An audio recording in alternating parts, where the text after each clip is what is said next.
Hi, it's very, very late at night, and I've come home from a gig, as they say, and I have a question sitting on the computer. I can't remember who it's from, sorry.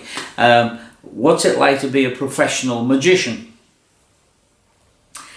I think the person's very young, and that is a funny old question, because I could ask, what's it like to be a plumber? What's it like to be an accountant? What most people who are very young think about this life is that it's all glamour and wonderful and marvellous. Well, sometimes it is, sometimes it can be. But you can't say, what is it like to be a professional magician, and assume that we're all the same. Magic has so many different facets and styles. Some professional magicians do full illusion shows, and they need storage and wagons and staff to load it in and out and set it all up, and lighting rigs and their own sound systems. Others go out as professional magicians and do children's parties, and it goes in the back of the car. So there is no one professional magician. But you did ask the question on a hell of a weekend, I'll tell you. Most people know I do stand-up magic. I'm a comedy guy. I like that. But I'm also an extremely practical professional magician. So this weekend, as an example, it would be Friday. We got weather warnings that there was going to be snow and ice, so we set off very early for the north of England, and it's about a 4-hour drive from where I live to where we were going, which was Bradford. Now that job was interesting. I was to kind of host a night. There was a lot of other acts, and I was going to dip in between, do magic, keep it all going, all Mr. Happy, and it was for a charity, but they were mostly Pakistani in the audience, some Indian, some corporate people from all over. I don't know how many, but there's hundreds of them, and the room, in terms of putting on a show, is terrible. Hotels are designed by people who are aware there's going to be cabaret in there, but have no idea how to design a cabaret room. And in this instance, the hotel staff were fabulous, but the room, low ceiling, that's terrible acoustically and visually. It's depressing, you know. And then at the other end, they built a stage of this long, thinnish room. They built a stage with a run out into the audience and sat people down. But the snow started to fall in the early evening, so some people, heeding the warnings, hadn't turned up. So you're faced with empty tables around.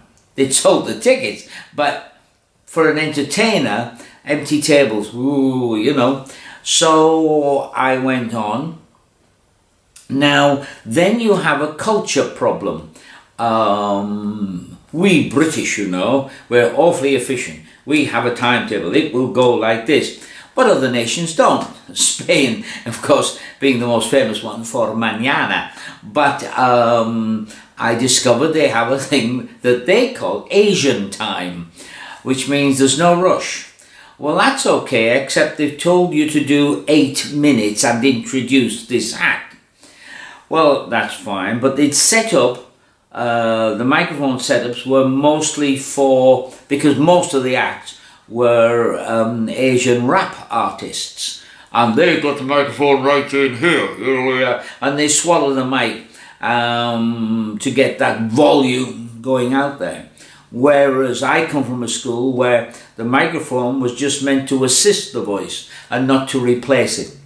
And it took a little while for the sound guys to realise I wasn't going to hang on to the microphone. I don't think I've had a night with more problems from a presenter's point of view. But that's your job. And so when the other acts weren't there, when I started, I was told they weren't there. In fact, some of them were upstairs but hadn't been told to come downstairs. That kind of thing. You have to have a lot of stuff in your pockets, in a table just off stage. There's Debbie, get me this, get me that, you know, and you keep going until they're ready. And everybody had a good night at the end of the time. But it was interesting also, about 10 o'clock, they all started leaving because Bradford was gridlocked. There was no way out of the hotel. So people were sleeping in the foyer, they were sleeping all over the place. My own stage manager, he was going to go home. He decided to stay the night, but he didn't. He just had, I think, a little kip, and then he set off home, and he was carrying, I'd taken a couple of Illusions. He got them into his wagon and the Rabbit, and they set off, I think, about 2 or 3 in the morning. So the next morning we wake up and the roads were clearer, so we drove the 4 or 5 hours back to home, where I unpacked the mail, unpacked all the act stuff, and picked out the stuff I was going to do that night. That's a Saturday night. And then I sat down and I watched a demonstration of a new effect by Steve Valentine, the actor magician. And it's very good, by the way. It's called Booked for Magicians. Have a look for that. And then I watched that for about an hour.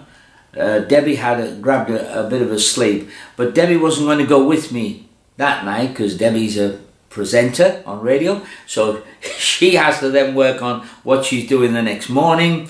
And I loaded the car up, and it's only about an hour and a quarter I drove that time out into the country.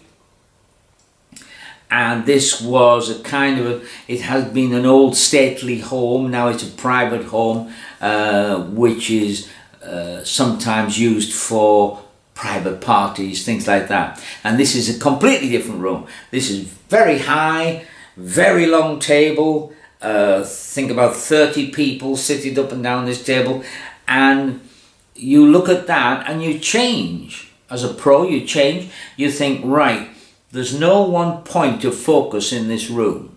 There just wasn't. It's full of antiquities and oddities and all that. So I put all the act stuff at this end, filled my pockets up with other stuff because I knew I was going to come in at that end, and I worked down the table doing mostly card stuff and a lot of joke material, greeting the birthday lady. Worked my way to this end where there's 2 young men sitting, so I did a cup and ball with them and hoped they would focus on it.